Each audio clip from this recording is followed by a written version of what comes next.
بسم اللہ الرحمن الرحیم۔ شروع اللہ کے نام سے جو بڑا مہربان اور نہایتی رحم کرنے والا ہے۔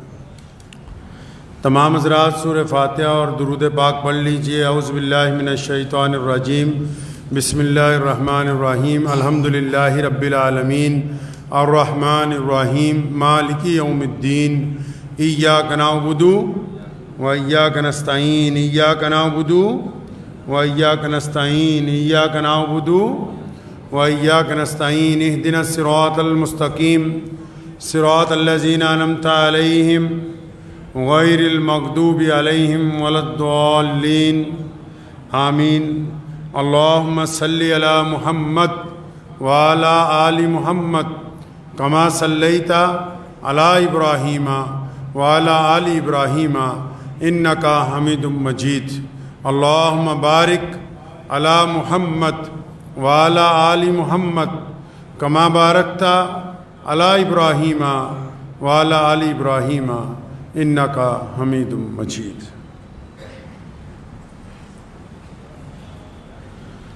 بر و بر ارض و سما ماؤ شما کے واسطے، چاند سورج اور ستارے ہیں ضیاء کے واسطے، اور سب جہاں تیرے لیے ہے اور تو خدا کے واسطے۔ اللہ کے پیارے نبی حضرت محمد رسول اللہ صلی اللہ تعالیٰ علیہ وسلم کی بابرکت ذات گرامی نے، جن کی نسبت سے اللہ تبارک و تعالیٰ نے انسانوں کو اشرف المخلوقات کا درجہ عطا فرمایا۔ مخلوقات میں یعنی جتنے بھی جاندار چیزیں ہیں، ان میں سب سے بہترین چیز اللہ تعالیٰ نے اگر کسی کو کہا اور کسی کو بنایا تو وہ انسانوں کو بنایا ہے، اور پھر ان کی رہنمائی کے لیے اپنے پیارے نبی حضرت محمد رسول اللہ صلی اللہ تعالیٰ علیہ وسلم کو بھی بھیجا۔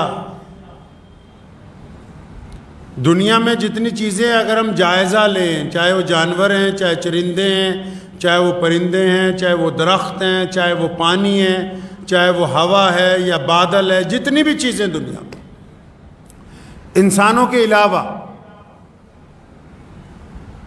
وہ اپنے بنانے والے کے مطابق چل رہی ہیں۔ وہ اپنے چلنے کے انداز میں، اپنے اگنے کے انداز میں، اپنی روش میں، اپنے خد و خال میں، اپنے چہرے میں کوئی تبدیلی نہیں کر سکتی۔ ایک درخت ہے، اللہ تعالیٰ کا نظام ہے کہ بیج ڈالیں گے نکلے گا، اس کی لکڑی بن جائے گی، پھل آئیں گے۔ آم کے درخت کو یہ اختیار نہیں ہے کہ وہ اپنا پھل بدل لے کے کوئی اور لگنا شروع ہو جائے۔ دریا کو بھی یہ اختیار نہیں کہ جن پہاڑیوں سے گر رہا ہے وہ کہے کہ نہیں میں ان پہاڑیوں سے نہیں گروں گا، میں تو فلاں دوسرے خطے میں جا کے دوسری پہاڑیوں سے گرنا چاہتا ہوں۔ نہیں، اختیار نہیں ہے اس کے پاس۔ ہوا کو اختیار نہیں، رب نے اگر دائیں سے بائیں چلائی تو دائیں سے بائیں چلے گی، رب نے بائیں سے دائیں چلا دی تو اسی طرف چلے گی۔ وہ اپنے رب کے حکم کے تابع ہیں، اختیار نہیں ہے۔ جانوروں کو بھی اختیار نہیں کہ وہ اپنی نسل کو بگاڑنے کی کوشش کریں۔ اللہ نے ان کے ذمے جو کام لگایا وہ اسے چھوڑ کے کچھ اور کرنے کی کوشش کریں، ایسا ممکن نہیں ہو سکتا کہ دودھ دینے والے جانور کہیں جی ہم نے تو دودھ نہیں دینا۔ اللہ تعالیٰ نے ان کو جس نیچر کے اوپر، جس طریقے کے ساتھ رب نے بنایا ہے ساری کائنات کو، ساری کی ساری کائنات رب کے حکم کے مطابق چلتی ہے۔ اکیلے انسان کو کہا، فرمایا ہم نے تجھے اشرف المخلوقات بنا دیا۔ یہ اشرف المخلوقات کا کیا مطلب؟ ان سب سے بہتر، ان سب سے اعلیٰ، ان سب سے جدا، ان سب سے نرالی۔ اور نرالا پن کیا ہے؟ مطلب زندگی دے کے زندگی کی گاڑی کی ڈرائیونگ سیٹ پہ بھی اللہ نے انسان کو ہی بٹھا دیا، اب تیری مرضی ہے، جس مرضی راستے کے اوپر اس گاڑی کو ڈال لے۔ اس لیے انسان کو اشرف المخلوقات کہا کہ اس کو اللہ نے اختیار دیا ہے اچھے اور برے کو سمجھنے کا۔ یہ بھیڑ بکریاں تو نہیں ہے نا کہ پہاڑ سے اگر ایک دو بھیڑیں نیچے گر گئیں تو پیچھے آنے والی ساری کی ساری گر جائیں، نہیں۔ یہ انسان ہے، اللہ نے اس کو عقل دی ہے، یہ دوسروں کو دیکھ کے عبرت حاصل کرتا ہے، اچھے اور برے کو سمجھتا ہے، اس کو پتہ لگتا ہے کہ نیک کیا ہے، بد کیا ہے، اجالے میں کیا کیا جا سکتا ہے، اندھیرے میں کیا ہوتا ہے۔ اللہ نے اس کو اختیار دیا، تبھی تو اس کو اشرف المخلوقات، اور کہتے کس کو ہیں کہ آپ کو صاحب اختیار بنایا ہے، چھوٹ دی ہے آپ کو۔ عام زبان میں ایسا سمجھ لیجئے بھی ایسی چھوٹ دی ہے کہ آپ مثال کے طور پہ ایک راستے پہ جا رہے ہیں، ہر ایک چند قدم کے بعد، ہر ایک دو میل کے بعد ایک چوراہا ہے، اس پر دو چار راستے ہیں، ایک راستہ نیکی کی طرف جاتا ہے، ایک راستہ عیاشی کی طرف جاتا ہے، ایک راستہ بدماشی کی طرف جاتا ہے، ایک راستہ گنڈا گردی کی طرف جاتا ہے۔ اللہ نے تمہیں اختیار دیا ہے کہ اس چوراہے سے جو تمہاری طبیعت چاہے وہ راستہ اختیار کرو، تبھی تو اشرف المخلوقات بنایا نا جی۔ اور پھر جن کو اشرف المخلوقات بنایا، اللہ نے ان کو سیدھا راستہ بھی عطا کر دیا، سیدھا راستہ بھی عطا کر دیا، دین بھی عطا فرمایا، راستے کی نشاندہی بھی کر دی۔ لیکن باقی راستے اس لیے کھلے کہ اللہ نے آپ کو اختیار دیا ہے کہ اب اللہ دیکھنا چاہتے ہیں کہ میرا بندہ میرے مطابق وفادار رہ کے کام کرتا ہے یا نہیں کرتا۔ میری آپ سے گفتگو کا مقصد یہ ہے کہ آج کل کے دور پہ یہ جتنے بھی اشرف المخلوقات ہیں جن کو ہم انسان کہتے ہیں، اب وہ چاہے مسلمان ہوں، چاہے وہ ہندو ہوں، سکھ ہوں، عیسائی ہوں، یہ جو اشرف المخلوقات ہیں، اللہ تبارک و تعالیٰ نے جب ان کو اشرف بنایا تو ان کو ایک امانت سپرد کر دی، ایک امانت دے دی ان کو اپنی طرف سے کہ یہ سنبھال لو اور اس کا استعمال کرو، یہ تمہارے اختیار میں ہے۔ اور پھر قیامت والے دن پوچھیں گے کہ تم نے اس امانت کے ساتھ کیا کیا، اور امانت کون سی سپرد کی اللہ نے ہمیں؟ امانت کون سی سپرد کی؟ کبھی سوچا آپ نے؟ نہیں سوچا۔ اللہ نے یہ جو جسم ہے ہمارا، یہ رب کی امانت ہے، اس خدا کی امانت ہے ہمارے پاس، اس نے اس میں روح ڈال کے ہمیں دیا ہے، اس کی امانت ہے۔ اب دیکھنا یہ ہے کہ ہم اپنے رب کی امانت کی حفاظت کرتے ہیں یا رب کی امانت میں خیانت کرتے ہیں۔ ہم اپنے رب کی حفاظت، اپنے رب کی امانت کی حفاظت کرتے ہیں یا اس کی بے قدری کرتے ہیں؟ کرتے کیا ہیں اس امانت کے ساتھ ہم؟ اور امانت اتنی قیمتی ہے، یہ امانت اتنی قیمتی ہے جس کو جسم کہتے ہیں انسان کا، اتنی قیمتی امانت ہے کہ اگر اس میں ایک رتی کی کمی آ جائے تو یہ جو باقی انسان ہے نا، جس بندے میں ایک رتی کی مرد عورت میں کمی آ جائے، مثال کے طور پہ اگر کسی کی ایک کان ایک آنکھ خراب ہو جائے تو محلے والے یار دوست کیا کہیں گے؟ وہ اس کو انسان نہیں کہتے، وہ کہتے وہ کانا آ رہا ہے، اس کے عیب کی وجہ سے اس کی صفات ختم، حالانکہ باقی سارا جسم ساتھ ہے، ایک آنکھ بھی چل رہی ہے، ہاتھ بھی چل رہے ہیں، پیر بھی چل رہے ہیں، دماغ بھی چل رہا ہے، لیکن امانت میں ایک چیز کم ہو گئی تو جی کانا ہے، اگر کان نہیں ہے بہرا ہے، زبان نہیں چلتی گونگا ہے، پیر نہیں ہے جی لنگڑا ہے۔ دماغ نہیں چلتا، سدرا ہے۔ اتنی قیمتی امانت کی اگر ایک چیز اس امانت میں کم ہو جائے تو دنیا والے اس کو مکمل انسان ماننے کے لیے تیار نہیں ہیں۔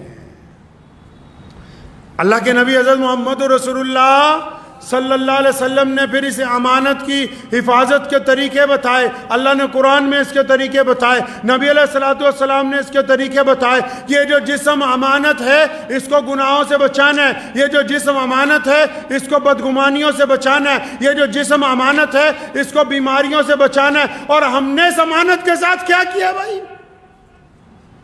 بتاؤ تو صحیح، اس امانت کے ساتھ کیا کیا ہے لوگوں ہم نے؟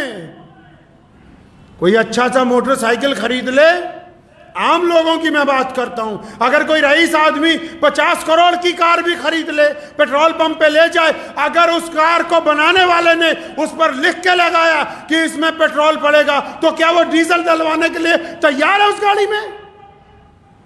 کہ جی میری مرضی چلے گی، ڈلوا سکتا ہے؟ کوئی عام آدمی اگر 50,000 کا اسکوٹر خرید لے اور کمپنی نے اس پہ لکھ دیا ہو کہ یہ پیٹرول کے ساتھ چلے گا، تو کیا وہ اس میں پیٹرول پمپ پہ جا کے اپنی مرضی سے ڈیزل ڈلوا سکتا ہے؟ ہم کیا کرتے ہیں اس امانت کے ساتھ؟ ہمارا جو مینول اللہ تعالیٰ نے قرآن میں بتایا، ہمارا جو مینول محمد رسول اللہ نے بتایا، یا اور جتنے مذہب ہیں ان کے ماننے والوں کو جو ترکیب بتائی گئی کہ اس جسم کی حفاظت کس طرح کرنی ہے، کیا ہم اس کے مطابق اس جسم کو چلا رہے ہیں؟ اگر انجن بنانے والے نے لکھ کے دے دیا کہ یہ انجن 18 گھنٹے لگاتار چلے گا، اگر زیادہ چلانا ہو تو پہلے بند کرو، اس کو ٹھنڈا کرو، اس کے بعد پھر چلانا، انجن بنانے والی کمپنی کی بات سمجھ میں آ گئی۔ اور رب نے یہ جو جسم امانت دی اور بتا دیا کہ عشاء کے بعد فوراً سو جاؤ اور فجر کے بعد فجر کی نماز کے وقت اٹھنا، یہ بات سمجھ نہیں آئی؟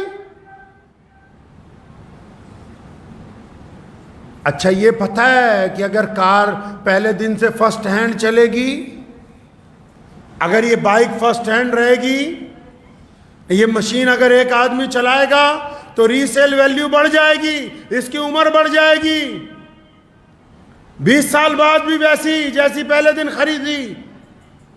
کیوں؟ کیونکہ حفاظت کے ساتھ اس کا استعمال ہو رہا ہے۔ اور یہ جو انسان جس کو اللہ نے جسم سے ایسی بہترین مشین عطا کی ہے جو آگے مشینیں بنا سکتی ہے، جس کو جسم جیسا بہترین اللہ تبارک و تعالیٰ نے اس کو ایسا پرزہ عطا کر دیا جو کچھ بھی بنا سکتا ہے کائنات کے اندر، یہ اس جسم کے ساتھ کیا کرتا ہے جی؟ یہ کیا ڈالتا ہے اس کے پمپ میں؟ یہ اس کا استعمال کس طرح کر رہا ہے؟ میں پوچھتا ہوں مسلمانوں، جا جا کے باتیں کرتے ہیں ہم لوگ، نماز پڑھنی چاہیے، روزہ رکھنا چاہیے، حج کرنا چاہیے، زکوٰۃ دینی چاہیے، اللہ کے راستے میں نکلنا چاہیے، ذرا یہ بھی تو بتاؤ کہ محمد رسول اللہ نے کیا یہ نہیں بتایا کیا کھانا چاہیے، کیا پینا چاہیے؟ کس کتاب میں لکھا ہے کہ 2-2 4-4 کلو بریانیاں کھاؤ تاکہ تمہیں سانس نہ آئے؟ کہاں لکھا ہے یہ بہترین اتنے ایک وقت میں 10-10 کھانے کھا کے اس جسم کی ریڑھ پیٹنے کے لیے؟ کس کتاب کے اندر یہ ذکر کیا گیا بتاؤ؟ کہاں لکھا کہ 5-5 لیٹر کی کولڈ ڈرنک کی بوتلیں اپنے گھر میں لے جاؤ، اپنا میدا بھی پھونکو، وہ کولڈ ڈرنک جو بیت الخلا میں اگر ڈال دی جائے تو 10 سال پرانے داغ دھل جائیں؟ یہ کہاں لکھا کہ اس گاڑی میں وہ تیل ڈالو جو اس کو منظور نہیں ہے، جو اس کے پرزوں کو منظور نہیں ہے؟ یہ کہاں لکھا؟ یہ کیا کبھی اللہ کے نبی صلی اللہ علیہ وسلم کی حدیث پڑھنے کی کوشش نہیں کی؟ رسول اللہ کیا چاہتے ہیں؟ سرعام بدماشی ہے خدا کی امانت کے ساتھ۔ اور پھر خدا کا کیا گیا؟ اللہ نے امانت بھیجی، راستے دیے 2، روزانہ جب ہم نکلتے ہیں موت اور زندگی ساتھ چلتی ہے، اللہ نے بندے کو اختیار دیا زندگی کا راستہ اختیار کرو، ہم موت کا راستہ اختیار کرتے ہیں۔ پھر کیا ہوتا ہے؟ جن کے لیے تھا کہ صحت سے جئیں گے تو 100 سال جئیں گے، صحت سے جئیں گے تو 80 سال جئیں گے، ہم نے کہا نہیں، ہم نے صحت کے ساتھ نہیں جینا، ہم نے بربادی کے ساتھ جینا ہے، ہم نے بد پرہیزی کے ساتھ جینا ہے۔ تو کوئی 45 میں جا رہا ہے، کوئی 46 میں جا رہا ہے، کوئی 50 میں جا رہا ہے، 60 تک تو پہنچ ہی نہیں رہا کوئی ان میں سے۔ مسئلے کروا لو، فتوے لے لو ان سے. کیا یہ کبھی نہیں پوچھا محمد رسول اللہ صلی اللہ علیہ وسلم کون سا اناج کھاتے تھے؟ محمد رسول اللہ صلی اللہ علیہ وسلم کون سا مشروب پیتے تھے؟ رسول اللہ کے کھانے کا وقت کیا تھا؟ رسول اللہ کس وقت پھل کھاتے تھے؟ رسول اللہ صلی اللہ علیہ وسلم کو کون سی چیزیں جاندار چیزوں میں پسند تھی؟ کون سی ایسی حلال چیزیں جن کا گوشت نبی علیہ السلام نے پسند کیا؟ کچھ پتہ نہیں ہے. نہیں، بس ہمیں تو ایک وقت میں ایک شادی میں اگر 50 کھانے لگے ہوئے ہیں تو میاں صاحب 50 کے 50 ہی اس مشین میں اترنے چاہیے. میرے والد صاحب مرحوم شیر اسلام مولانا حبیب الرحمان لدھیانوی رحمت اللہ علیہ فرمایا کرتے تھے سانو پنجابی کہندے ہوندے سی جداں روٹی کھان کتے دعوت اج کل چل رہے بیاہ دب کے کہ جے بوری دا منہ کھلا ہوئے نا تے کھان والے نوں تے شرم چاہیدی ہے نا تھوڑی بہت. اگر بوری دا منہ کھلا ہے کھان والے نوں تے شرم چاہیدی. جانا تا تیرے اندر ہی ہے. ایک بیاہ چ اگر 50 آئٹم ہے دب کے بیمار کہنے ہونا ہے؟ بیمار بیاہ کران والے نے نہیں ہونا، بیمار تسی ہونا ہے. ہم نے اس جسم کے ساتھ کیا کیا بھائی؟ پیارے نبی علیہ السلام نے کیا کہا؟ دنیا میں ایک بندہ ہے 100 سال سے زیادہ جیا، میرے ذہن میں اس وقت اس کا نام نہیں ہے، غیر مسلم تھا. اس کے بعد اخبار والے گئے پوچھنے کے لیے کہ اتنی لمبی عمر، اتنی اچھی صحت، اتنے بہترین بال، اتنا مضبوط جسم. کہتا کس سے پوچھا کیا کھانا ہے؟ تو یورپین تھا، اس کی انگریزی بھی اچھی نہیں تھی، تو اس نے کہا کہ رکو میں تمہیں ایک شخص کا نام بتاتا ہوں، ان کا نام محمد ہے، وہ مسلمانوں کے نبی ہیں. انہوں نے جو ڈائٹ پلان بنایا نا، میں وہی ڈائٹ پلان پچھلے 40 سال سے استعمال کر رہا ہوں، میں بیمار نہیں ہوا ابھی تک. محمد رسول اللہ صلی اللہ علیہ وسلم نے صرف یہ نہیں بتایا کہ نماز کیسے پڑھنی، صرف یہ نہیں بتایا کہ معاملات کیسے کرنے، صرف یہ نہیں بتایا کہ گھروں میں کیا کرنا، یہ بھی بتایا کہ انسانوں کیا کھانا ہے، کب کھانا ہے، کتنا کھانا ہے، کس انداز میں کھانا ہے. نبی علیہ السلام نے انسانوں کی صحت کے متعلق بہترین احکامات جو ہے وہ جاری فرمائے ہیں. تو میں تو چنگے اللہ والوں پوچھتا ہوں نا، بہ جاندے مورے بہترین بریانی، قورمہ، زردہ، یہ وہ بھی رسول اللہ کی سنت کون سی ہے اس میں سے؟ مان لیا گوشت کھانا حلال ہے، کیا روزانہ کھانا سنت ہے؟ مانتا ہوں گوشت کھانا اسلام نے حلال قرار دیا، کیا روزانہ کھانا سنت ہے؟ کیا 24 مہینے کھانا سنت ہے؟ کیا اتنا کھاؤ کہ کیسٹرول بڑھ جائیں، تمہیں ہارٹ اٹیک ہو جائے اور یہ بچے یتیم ہو جائیں، کوئی ان کا والی وارث نہ ہو؟ کیا اس حد تک ان کھانوں کو مکس کر کے کھاؤ کہ تمہارے معدے میں زہر بن جائے؟ رسول اللہ نے فرمایا کہ سب سے برا برتن صرف وہ ہے، کون سا؟ فرمایا معدہ. سب سے برا برتن انسان کا پیٹ ہے، جس کو قبر کی مٹی کے علاوہ کوئی بھر نہیں سکتا ہے. کوئی بات ہی نہیں. گھر میں کھانا کھاتے وقت ہی نبی علیہ السلام نے کیا کھایا کیا نہیں کھایا؟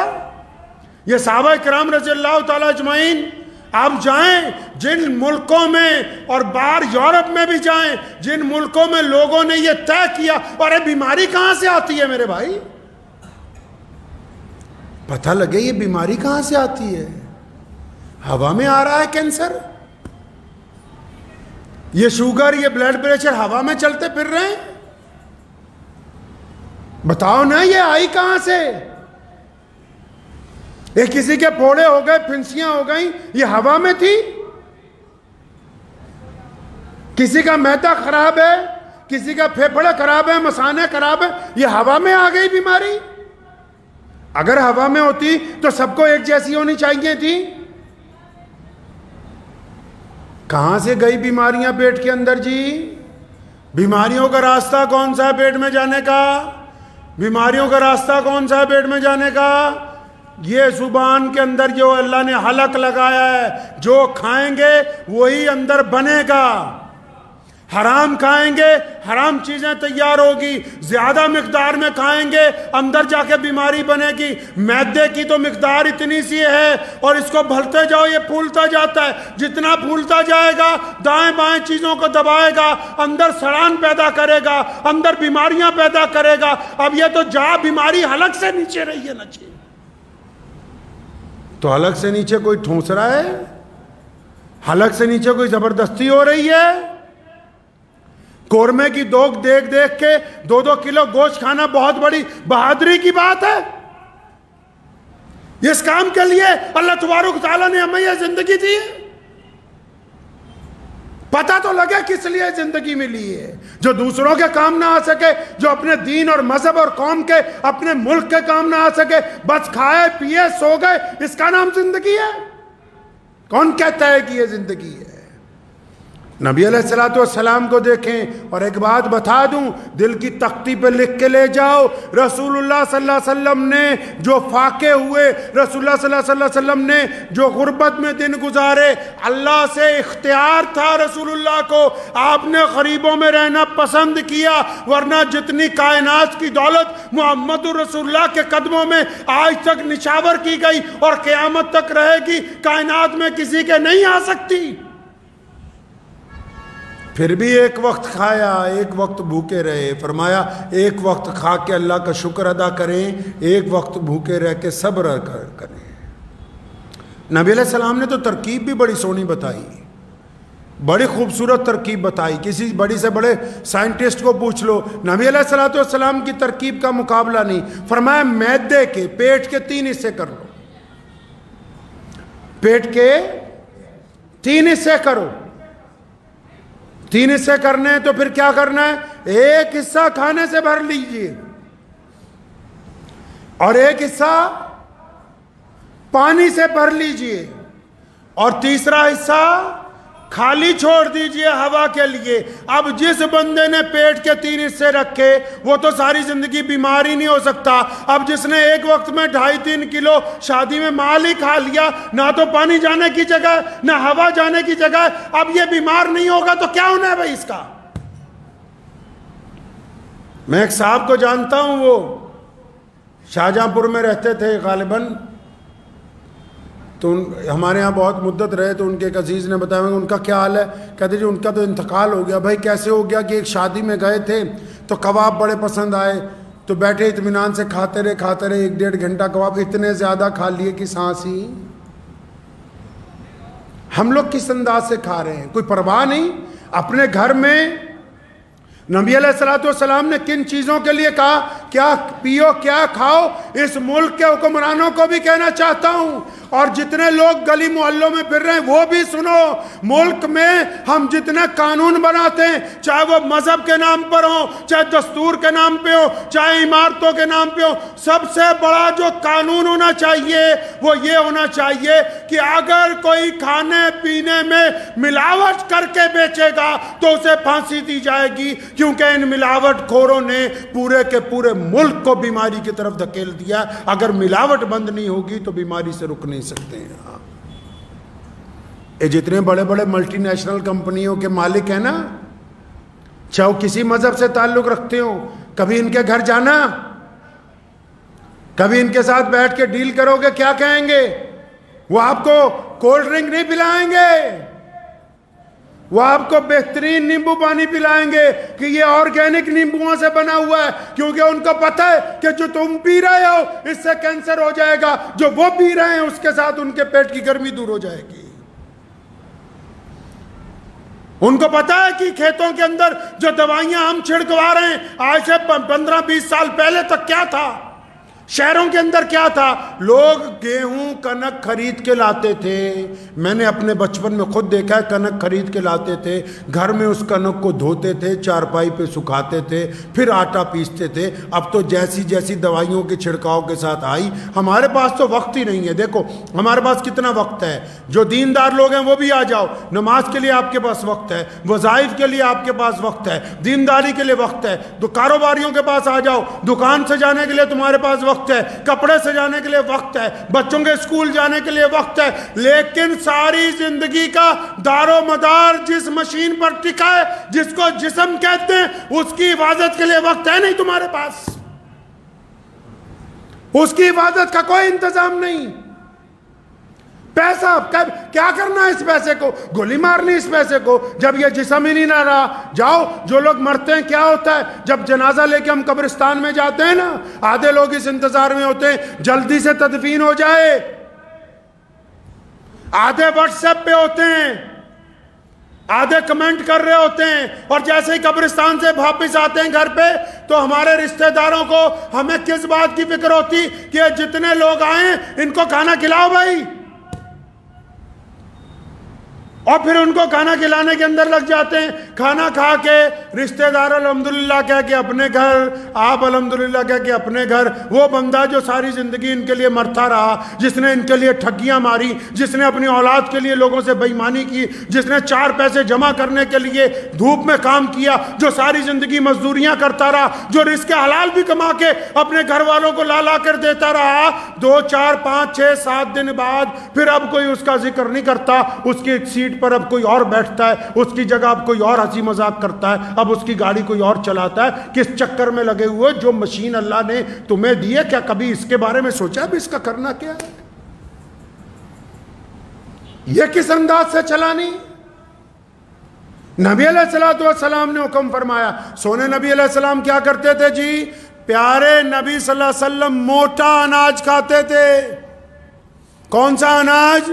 موٹا اناج. اچھا جی پوچھو آج پوری دنیا کی حکومتوں کو، پیچھے ہماری حکومت نے بھی اعلان کیا کہ جتنے بھی فورسز ہیں وہ موٹا اناج کھائیں. پوچھو امریکہ والوں کو، جاپان کو، فرانس کو، چائنا کو، کون سا اناج کھاتے ہو؟ وہ کہیں گے جی ہم تو اپنے لوگوں کو موٹا اناج کھلاتے ہیں، ہم تو باجرہ کھلاتے ہیں، ہم تو موٹی کنک کوٹ کے کھلاتے ہیں، ہم تو اس کا چھلکا نہیں اتارتے. محمد رسول اللہ 1450 سال پہلے کہتے ہیں کہ جب آٹا تیار کر لیا گیا تو اس کا بورا نہ نکالو، اس کو بورے سمیت گوند کے کھاؤ تاکہ تمہارا جسم جو ہے توانا رہے، طاقتور رہے. ہم نے کہا ہمارے پاس تو ٹائم ہی نہیں ہے، ہم نے تو باریک پسا ہوا میدا لانا ہے اور وہی کھانا ہے، خود بھی بیمار ہونا ہے، اپنی آنے والی نسلوں کو بھی بیمار کر کے جانا ہے.